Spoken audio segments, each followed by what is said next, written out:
2 3 very good morning to all of you. आज का जो हमारा टॉपिक है मैकेनिज्म की चलेगी। अब मैकेनिज्म ऑफ फोटोसिंथेसिस, ठीक है। तो प्रकाश संश्लेषण की क्रियाविधि को हम अब आगे लेके जाएंगे। तो आज हम क्या क्या पढ़ेंगे, तो आज जो हम पॉइंट्स पढ़ने वाले हैं वो है pigment system, photolysis of water, photophosphorylation और मतलब मेनली हम 3 पॉइंट्स के बारे में डिस्कस करेंगे इसके अंतर्गत। तो सबसे पहला जो हमारा पॉइंट है वर्णक तंत्र। वर्णक तंत्र जो हमने डिफरेंट टाइप के जो वर्णक पढ़े थे, डिफरेंट टाइप्स के जो पिगमेंट्स पढ़े थे, ठीक है, उनका जो सिस्टम होता है उसके बारे में डिस्कस करना है हमको इसके अंतर्गत। और इसके अलावा नेक्स्ट हम क्या देखेंगे, तो फोटोलाइसिस ऑफ वाटर। फोटोलाइसिस का मतलब होता है अपघटन, ठीक है। तो जल का प्रकाशिक अपघटन, अपघटन मतलब टूटना, ब्रेकिंग ऑफ वाटर मॉलिक्यूल, ठीक है। इसके अलावा फोटोफॉस्फोराइलेशन के अंतर्गत हम क्या पढ़ेंगे, तो जिसके अंतर्गत हम एटीपी सिंथेसिस के जितने भी मैकेनिज्म है उसके बारे में डिस्कस करेंगे। तो हम स्टार्ट करते हैं मैकेनिज्म ऑफ फोटोसिंथेसिस। और मैकेनिज्म में भी हमने जो लास्ट क्लास के अंदर हमने देखा था कि जो फोटोसिंथेसिस की मैकेनिज्म है उसको हमने 2 पार्ट्स में बांट करके पढ़ते हैं। तो सबसे पहला जो पार्ट होता है वो लाइट रिएक्शन के नाम से जाना जाता है, जो कि हरित कवक जो है क्लोरोप्लास्ट के ग्रेनम के अंदर या फिर ग्रेनम के भी अंदर हम बात करें तो किसके अंदर होता है, हरित कवक के ग्रेना के क्वांटाजोम के अंदर होने वाली रिएक्शन है कौन सी, लाइट रिएक्शन। क्यों? क्योंकि लाइट की प्रेजेंस में होती है, वहां पर पिगमेंट प्रेजेंट होते हैं, ठीक है। तो अब लास्ट क्लास के अंदर हमने लाइट रिएक्शन के 2 पॉइंट्स के बारे में डिस्कशन किया था। सबसे पहले हमने पढ़ा था लाइट क्या होता है, लाइट का एब्जॉर्प्शन कैसे होता है, विजिबल जो स्पेक्ट्रम होता है वो कैसे बनता है, और जो इमर्सन इफेक्ट था या रेड ड्रॉप इफेक्ट था वो क्या था, और इमर्सन ने क्या प्रैक्टिकल जो था, क्या स्टडी जो था वो किया था, और उसके बेसिस पर उन्होंने इमर्सन एनहेंसमेंट इफेक्ट या फिर रेड ड्रॉप दूसरा जो इफेक्ट था वो रेड ड्रॉप इफेक्ट दिया था। अब हम इसकी फर्दर पॉइंट्स के बारे में डिस्कस करेंगे क्योंकि स्टेप बाय स्टेप जो है वो फॉलो होता है। तो नेक्स्ट लाइट रिएक्शन के अंदर जो पॉइंट आता है वो है हमारा पिगमेंट सिस्टम।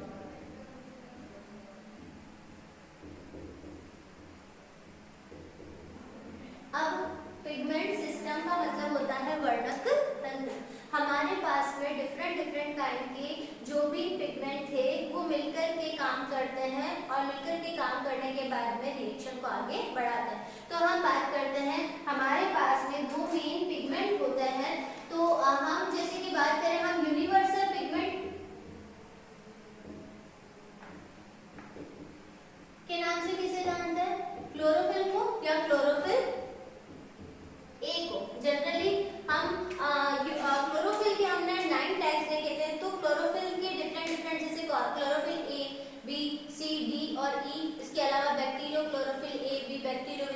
तो इस प्रकार के क्लोरोबियम क्लोरोफिल जो था, तो इस प्रकार के हमारे पास में 9 क्लोरोफिल मॉलिक्यूल है, जिसमें से जो मेन क्लोरोफिल मॉलिक्यूल है वो क्लोरोफिल ए है, ठीक है। तो क्लोरोफिल ए को हम यूनिवर्सल पिगमेंट बोलते हैं।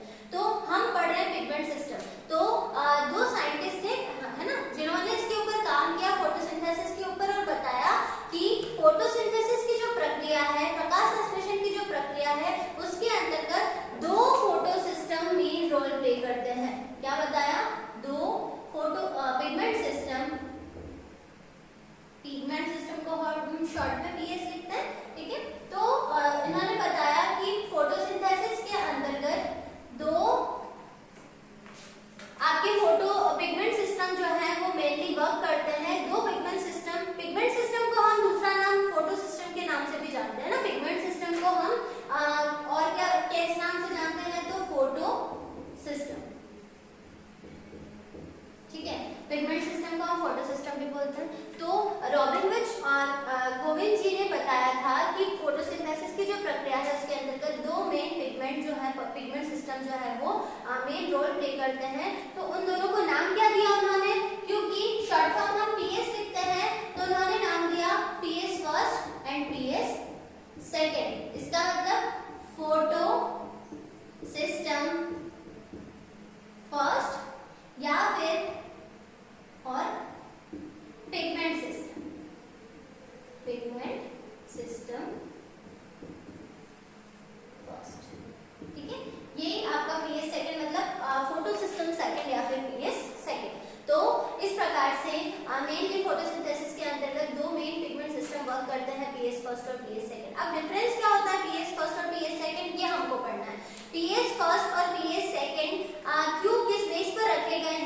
और इन दोनों में डिफरेंस क्या है उसके बेसिस पर हम देखते हैं। हमने यहाँ पर लिखा है कि हमारा जो मेन क्लोरोफिल मेन जो यूनिवर्सल पिगमेंट है वो है क्लोरोफिल ए। और मैंने आपको बताया था कि जितने भी कैरोटीनॉइड्स होते हैं या जितने भी फाइकोबिलेंस पिगमेंट्स होते हैं या फिर अदर क्लोरोफिल पिगमेंट जितने भी है जैसे क्लोरोफिल बी सी डी, ये सब काम करते हैं हेल्पिंग पिगमेंट की तरह। तो सारे के सारे जो लाइट है उसको एब्जॉर्ब करने का काम कौन करते हैं, यही सारे एक्सेसरी पिगमेंट। और लाइट एब्जॉर्ब करने के बाद में ये पहुंचा देते हैं क्लोरोफिल को। ठीक है, तो इस प्रकार से अगर हम देखें तो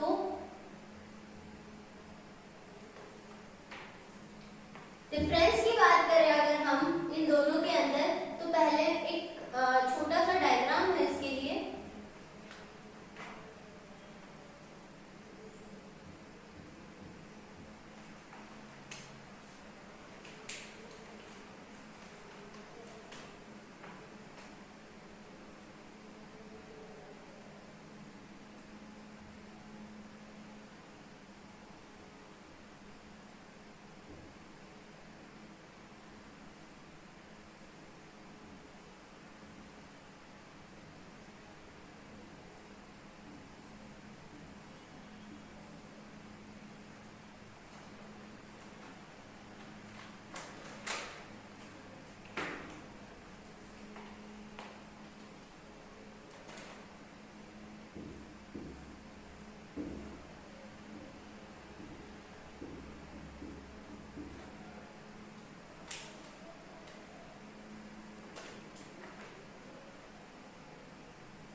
सेम चीज यहाँ पर भी होगी।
पिगमेंट जितने भी हैं, सहायक पिगमेंट या फिर वर्णक जो है हेल्पिंग, ये सब क्या हो जाएंगे आपके हेल्पिंग या फिर एसेसरी पिगमेंट। हेल्पिंग पिगमेंट्स, ठीक है। ये आपकी क्या है, हेल्पिंग या फिर एसेसरी पिगमेंट। अब यहाँ पर आप जो रेड कलर का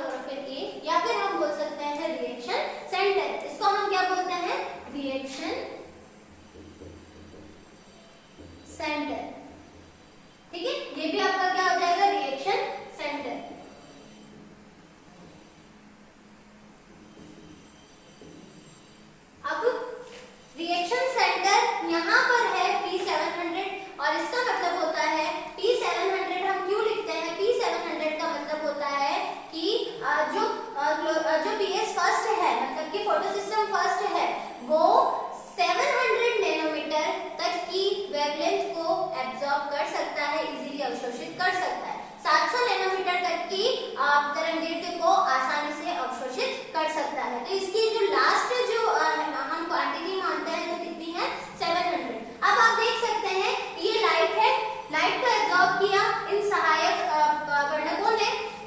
ये सहायक वर्णक आपके कोई भी हो सकते हैं, फॉर एग्जांपल ये कैरोटीनॉइड्स भी हो सकते हैं, ये आपके chlorophyll B C D E कुछ भी हो सकता है। तो मेनली ये काम करते हैं एज अ हेल्पिंग पिगमेंट, और हेल्पिंग पिगमेंट की तरह ये सबसे पहले सूर्य के प्रकाश को अवशोषित करते हैं और इस प्रकार से ये एक दूसरे को ट्रांसफर करते करते कहां पर ले जाते हैं पीएस फर्स्ट के पास में, मतलब कि P700 के पास में, मतलब वो क्या है रिएक्शन सेंटर। अब P700 जो है वो क्या करेगा, रिएक्शन को आगे लेके जाएगा, मतलब कि ये जो इलेक्ट्रॉन, जब भी प्रकाश का अवशोषण होता है तो इलेक्ट्रॉन रिलीज होता है और ये जो इलेक्ट्रॉन है वो सबसे पहले ग्राही के पास में लेके जाएगा, सबसे पहले रिसिपिएंट के पास में लेके जाएगा। और इनका पीएस फर्स्ट का फर्स्ट रिसिपिएंट कौन है, FRS। FRS क्या होता है, पैराडॉक्सिल रिड्यूसिंग सब्सटेंस। तो ये हमारा हो गया पीएस फर्स्ट। यहाँ पर आप देख सकते हैं बस डिफरेंस इतना है कि ये जो है पीएस फर्स्ट जो है वो 700 नैनोमीटर तक की लाइट को इजीली एब्जॉर्ब कर सकता है, जबकि पीएस सेकंड जो है वो 680 नैनोमीटर तक की जो वेवलेंथ है या प्रकाश है उसको एब्जॉर्ब कर सकता है। अब ये हो गया पीएस फर्स्ट, ये हो गया पीएस सेकंड। इसका फर्स्ट रेसिपिएंट था FRS, पैराडॉक्सिल रिड्यूसिंग सब्सटेंस। इसका फर्स्ट जो रेसिपिएंट है, मतलब जो इलेक्ट्रॉन उत्सर्जित होता है तो उसको ग्रहण करने वाला रेसिपिएंट कौन है, PQ, प्लास्टोक्विनोन। ठीक है, तो ये जनरल बेसिक बात हो गई पीएस फर्स्ट और पीएस सेकंड के बारे में। अब हम देखते हैं कि इनमें डिफरेंस क्या है, पीएस फर्स्ट और पीएस सेकंड के अंदर क्या डिफरेंस है। तो जो पीएस फर्स्ट है वो अब हम आगे देखेंगे, जैसे हमने लास्ट क्लास में बात करी थी कि जो लाइट रिएक्शन है, लाइट रिएक्शन में हम जनरली 4 पॉइंट्स के बारे में डिस्कस करते हैं। सबसे पहला हम पढ़ते हैं लाइट और उसका एब्जॉर्प्शन, दूसरा हम पिगमेंट सिस्टम के बारे में पढ़ते हैं, थर्ड हम पढ़ते हैं फोटोलाइसिस ऑफ वाटर मतलब जल का प्रकाशित अपघटन, और लास्ट हम पढ़ेंगे फोटोफॉस्फोराइलेशन मतलब कि एटीपी का सिंथेसिस। फोटोफॉस्फोराइलेशन मतलब कि एटीपी के निर्माण की प्रक्रिया। तो फोटोफॉस्फोराइलेशन जो है वो 2 प्रकार का होता है आपका, एक तो होता है साइक्लिक और एक होता है नॉन साइक्लिक। तो साइक्लिक और नॉन साइक्लिक में क्या डिफरेंस है, नॉन साइक्लिक का मतलब क्या होता है, नॉन साइक्लिक मतलब कोई साइकिल फॉर्म नहीं होता है। अगर इलेक्ट्रॉन रिलीज हो रहा है तो इलेक्ट्रॉन वापस उस जगह पर नहीं आता है, उसका ऑक्सीकरण हो जाता है, ऑक्सीकृत हो जाता है। और जबकि साइक्लिक के अंदर क्या होता है कि इलेक्ट्रॉन जिस डोनर से निकला है घूम फिर कर वो इलेक्ट्रॉन वापस उसी के पास में आ जाता है, उसका ऑक्सीकरण नहीं होता है। तो हमने उस बात को यहाँ पर क्यों छोड़ा, क्योंकि पीएस फर्स्ट जो है वो सीपीपी और एनसीपीपी दोनों के अंदर पार्टिसिपेट करता है, जबकि पीएस सेकंड जो है वो ओनली आपके पार्टिसिपेट करता है इन एनसीपीपी। ठीक है, तो ओनली एनसीपीपी में ये पार्टिसिपेट करता है, इसका मतलब केवल नॉन साइक्लिक फोटोफॉस्फोराइलेशन के अंतर्गत ये देखने को मिलता है। तो यहाँ मतलब क्या हो गया, PS first PS second CPP और एनसीपीपी दोनों के अंतर्गत होता है, और केवल कहाँ देखने को मिलता है, पीएस सेकंड एनसीपीपी के अंतर्गत। मतलब पहले इलेक्ट्रॉन पीएस फर्स्ट से निकलेगा, पीएस सेकंड के पास जाएगा और वहां से डिफरेंट एक्सेप्टर के पास में जाने के बाद में क्या हो जाएगा, तो ऑक्सीकृत हो जाएगा। ठीक है, तो इस प्रकार से ये है। इसके अलावा यहाँ पर ऑक्सीजन का कोई निर्माण नहीं होता है, यहाँ पर ऑक्सीजन का निर्माण होता है। तो ऑक्सीजन का निर्माण कैसे होता है, क्योंकि ये एनसीपीपी के अंतर्गत पार्टिसिपेट करता है, और एनसीपीपी में हम देखते हैं कि जल का प्रकाशिक अपघटन होता है। तो जब भी जल का प्रकाशिक अपघटन होता है, वाटर मॉलिक्यूल जो है वो टूटता है, क्या बनता है, H2O जब भी टूटेगा, ठीक है, तो इस तरीके से फॉर्म करेगा ये, है ना, H2O जब भी टूटेगा तो 2H+ हाफ O2। ठीक है, यहाँ पर आप देख सकते हैं O2 का निर्माण हो रहा है। तो यहाँ पर O2 का फॉर्मेशन होता है, यहाँ पर O2 का फॉर्मेशन नहीं होता है, क्योंकि जनरली जो है, ठीक है, और इलेक्ट्रॉन रिलीज होता है। और ये यहाँ पर क्या होता है, तो फोटोलाइसिस ऑफ वाटर की जो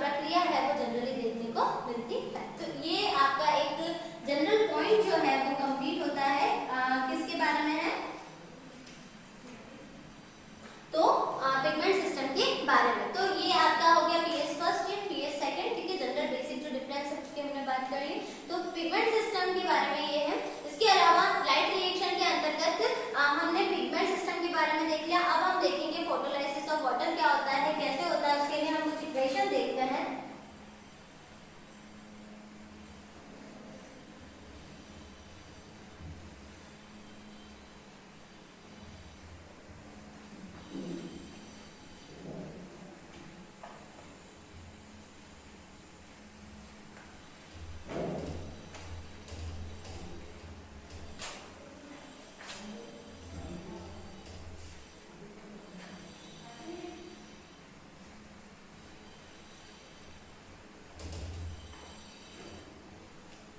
नेक्स्ट हम पढ़ेंगे फोटोलाइसिस ऑफ वाटर। उसके पहले हम पीपीटी में देख लेते हैं कि जो हमारा पिगमेंट सिस्टम है वो क्या होता है।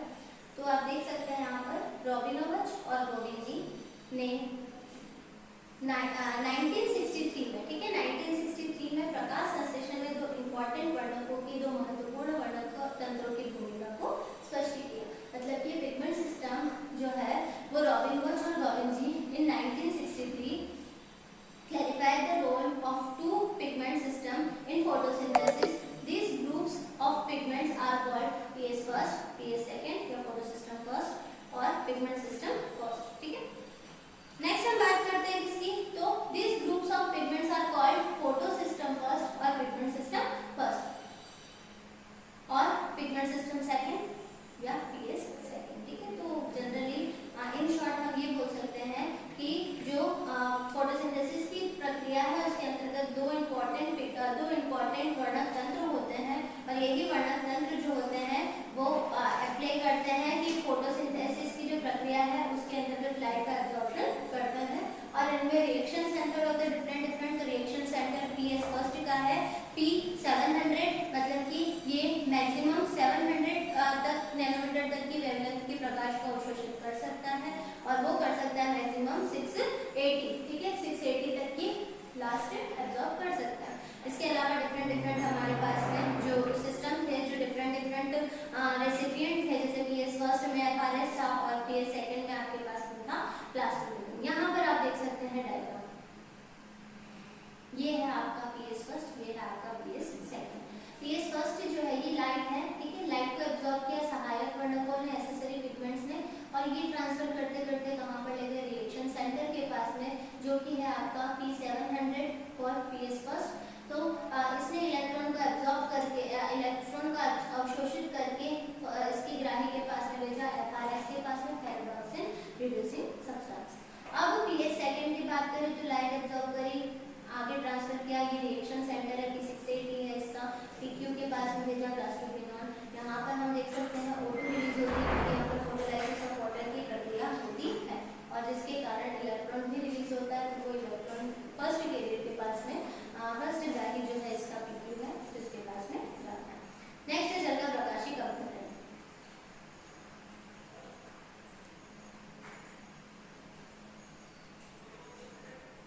ठीक है, तो अब सेकंड जो हमारा पॉइंट है वो है जो लाइट रिएक्शन के बारे में देखें तो ये थर्ड पॉइंट आ जाएगा। तो थर्ड पॉइंट है हमारा इन द लाइट रिएक्शन क्या, photo lysis of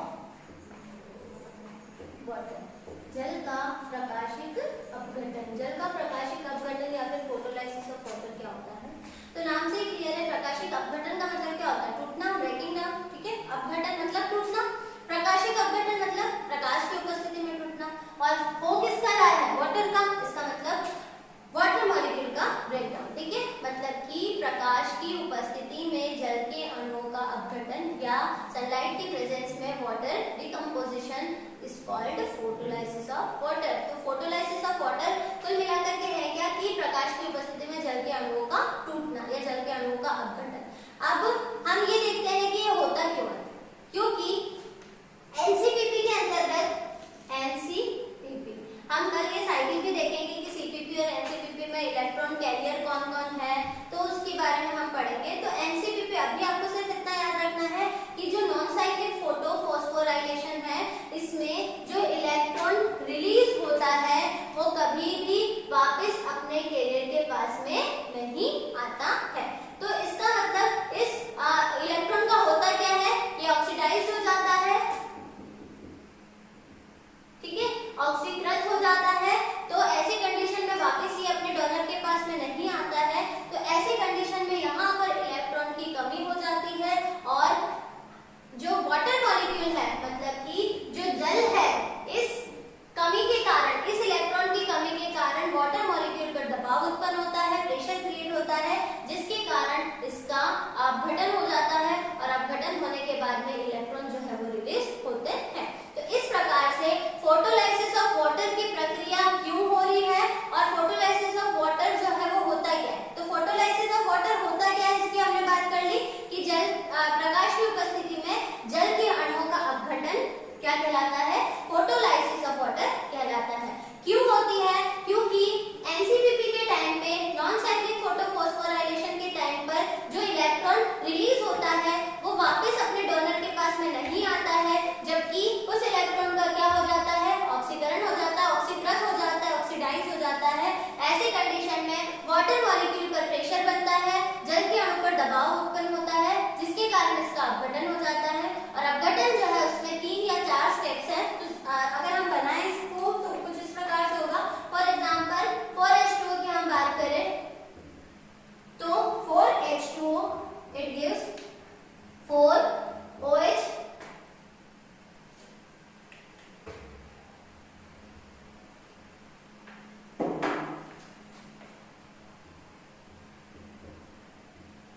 minus plus 4H plus. ठीक है, अब यहाँ पर क्या होगा, 4OH जो है, ठीक है,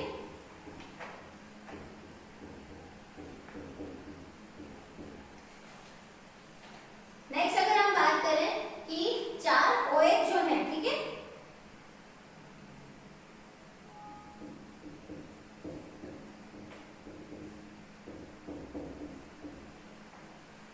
अगर हम इन सब की बात करें तो हमारे पास में जो मेन सिस्टम स्टार्ट होता है वो कुछ इस प्रकार से होता है। हम पढ़ रहे हैं फोटोलाइसिस ऑफ वाटर, ठीक है। तो अगर हम बात करें इस प्रकार से तो 4 मॉलिक्यूल हैं हमारे किसके, H2O के, वो हो रहे हैं आपके डिकम्पोजिशन हो रहा है इनका 4H plus O2 plus 4 electron, ठीक है। तो ये इलेक्ट्रॉन जो है ऐसी कंडीशन में यहाँ पर इसका क्या हो रहा है, इलेक्ट्रॉन जो है वो रिलीज होते हैं। तो इन स्टेप्स में, इन फर्दर 3 स्टेप्स के अंदर हमारी फोटोलाइसिस ऑफ वाटर की प्रोसेस जो है वो कंप्लीट होती है। एट द एंड आप देख सकते हैं इसकी एक मॉलिक्यूल ऑफ H2O के, मतलब 4 मॉलिक्यूल अगर हम H2O की बात कर रहे हैं तो यहाँ पर आप देख सकते हैं O2 रिलीज होती है, क्योंकि हमने 2 H2O मॉलिक्यूल की बात करी थी तो हाफ O2 रिलीज हो रहा था। जब हम 2 H2O के मॉलिक्यूल की बात करते हैं तो हाफ O2 रिलीज होता है। हमने 4 की बात करी तो एक कंप्लीट O2 जो है वो रिलीज होता है। और जब हमने डेफिनेशन वाला पोर्शन, जो इंट्रोडक्टरी वाला पोर्शन पढ़ा था फोटोसिंथेसिस का, तब हमने बोला था कि जो इक्वेशन है 6CO2 और 12H2O, 6CO2 plus 12H2O it gives 6H12O6 plus O2। तो वहां पर जो O2 थी वो कहां से आई थी, वाटर के ऑक्सीकरण से, वाटर के ऑक्सीडेशन से आई थी। तो इससे ये प्रूफ होता है कि ऑक्सीजन जो है वो वाटर से आती है, ना कि CO2 से। ठीक है, जैसे वहां की जो इक्वेशन थी हमारी वो क्या थी, 6CO2 plus 12H2O it gives glucose, है ना, C6H12O6 plus O2 plus 6 molecule of H2O के थे। तो यहाँ पर ये जो O2 आती है वो जल से आती है, ना कि CO2 से। CO2 से तो बनता है ग्लूकोज और वाटर जो है उससे बनता है O2। तो यहाँ पर ये प्रूफ होता है कि प्रकाश संश्लेषण की प्रक्रिया में जो O2 रिलीज होती है वो O2 आपकी बनती है कहाँ से, वाटर मॉलिक्यूल से। ठीक है, वाटर मॉलिक्यूल के फोटो जो है आपकी फोटोलाइसिस से बनती है, जल अपघटन से बनती है। तो इस प्रकार से ये जो हमारा टॉपिक है फोटोलाइसिस ऑफ वाटर। तो इस तरीके से ये हमारा थर्ड पॉइंट कंप्लीट होता है, फोटोलाइसिस ऑफ वाटर या फिर लाइट रिएक्शन के अंतर्गत। अब लास्ट पॉइंट इसका जो बचता है, लास्ट हेडिंग जो इसकी बचती है वो है फोटोफॉस्फोराइलेशन। सब छोटे से पॉइंट है, ज्यादा इनमें कुछ भी डिटेल नहीं है, बेसिक डिफरेंस है। हर स्टेप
जहाँ जहाँ एटीपी का फॉर्मेशन होता है तो क्वांटासोम में उपस्थित वर्णकों के द्वारा क्या होता है, लाइट एब्सॉर्ब की जाती है और जिसके कारण ऊर्जा विमुक्त होती है या एनर्जी जो है वो बनती है। एनर्जी के बनने और एनर्जी जो है वो एटीपी के फॉर्म में बनती है। तो इस प्रोसेस को हम बोलते हैं प्रकाश का फॉस्फोरिलीकरण। ठीक है, मतलब कि फॉर्मेशन या synthesis of ATP in the presence of light या फिर पिगमेंट के एब्जॉर्प्शन के कारण, लाइट एब्जॉर्ब होने के कारण क्या होता है, एटीपी का फॉर्मेशन होता है। इसी प्रोसेस को हम क्या बोलते हैं, फोटोफॉस्फोराइलेशन। और मैंने आपको बताया था कि ये जो प्रोसेस है वो फर्दर हमारी कितनी टाइप की होती है, दो प्रकार की होती है। एक तो है सीपीपी और एक है एनसीपीपी।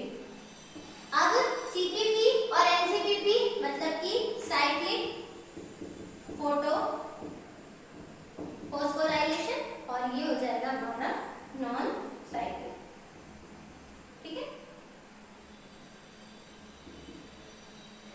ये केवल पीएस फर्स्ट में पार्टिसिपेट करती है और ये पार्टिसिपेट करती है PS first and PS second दोनों के अंदर। अब पीएस जो साइक्लिक फोटोफॉस्फोराइलेशन है जिसको जो ओनली पार्टिसिपेट मतलब कि पीएस फर्स्ट ही इसके अंतर्गत पार्टिसिपेट करता है। साइक्लिक मतलब कि वही इलेक्ट्रॉन घूम फिर के वापस से वहीं पर आ जाएगा और यहाँ पर इलेक्ट्रॉन घूम फिर के वापस नहीं आता है, जबकि इसका क्या हो जाता है, ऑक्सीकृत हो जाता है इलेक्ट्रॉन, जिसके कारण वाटर मॉलिक्यूल पर प्रेशर बनता है, दबाव बनता है और जिसके कारण उसका अपघटन होता है। तो ये नॉन साइक्लिक होती है, साइक्लिक होती है। इसमें केवल पीएस मतलब केवल पीएस फर्स्ट जो है इसमें पार्टिसिपेट करता है। इसमें पीएस फर्स्ट और पीएस सेकंड दोनों पार्टिसिपेट करते हैं।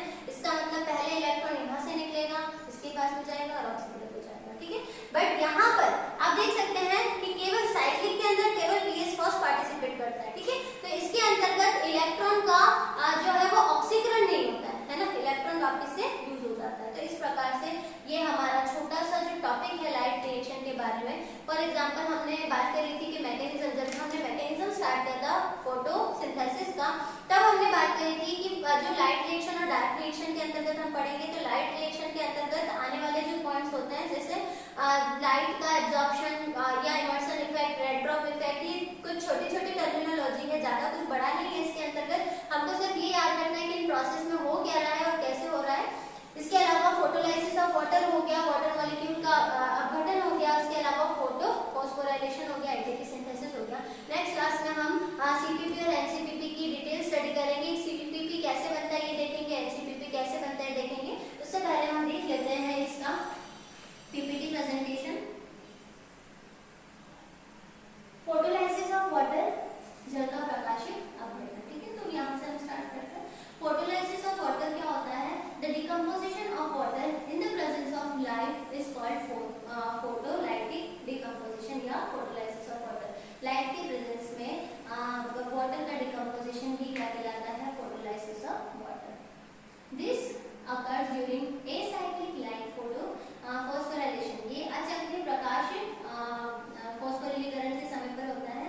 When an electron is emitted from the reaction center of PS second, जब इलेक्ट्रॉन जो है वो क्या होता है, उत्सर्जित होता है PS सेकंड से, इट इज ऑक्सीडाइज्ड, क्या हो जाता है उसका, ऑक्सीडाइज हो जाता है, ऑक्सीकृत हो जाता है वो, जिसके कारण क्या होता है, टू ओवरकम इट्स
कि प्रूफ करती है कि जो फोटोसिंथेसिस की प्रोसेस है उसमें जो O2 है वो वाटर के मॉलिक्यूल से बनती है।